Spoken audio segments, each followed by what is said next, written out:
Hello mga higala. Tapos na yung surgery ko sa lungs.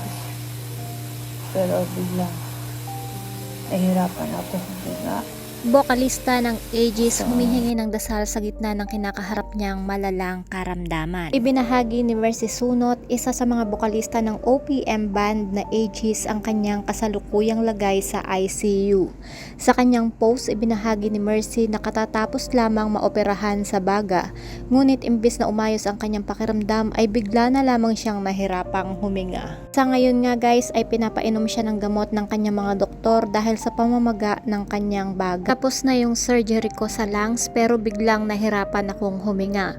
So dinala ako sa ICU tapos ngayon may inflammation yung lungs ko, so ginagawan na nila ng paraan. Steroids ang pinainom sa akin ng doktor para sa inflammation, ani Mercy sa kanyang post. Pag-pray nyo ako guys, please pag-pray nyo ko na matapos tong pagsubok ko na to. Pag-pray nyo ako, yun lang ang hiling ko.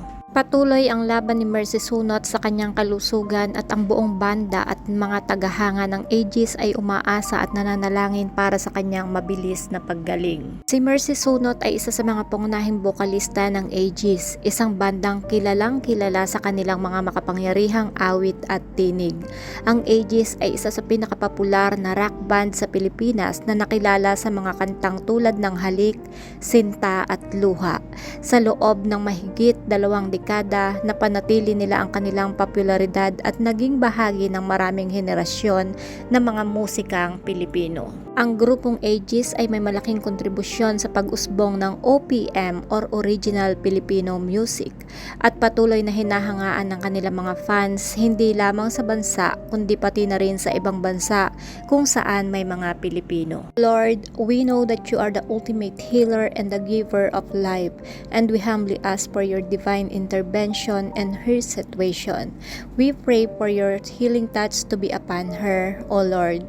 Bring comfort to her in her suffering and grant strength and endurance to her body as she battles through this critical time. Mercy Sunot, kaya mo yan, laban lang. So that's it guys for our hot trending latest chika for today's video. Kung di pa kayo nakasubscribe sa aking YouTube channel, kindly hit the notification bell, like and share. Maraming salamat. Ingat pong lahat and God bless.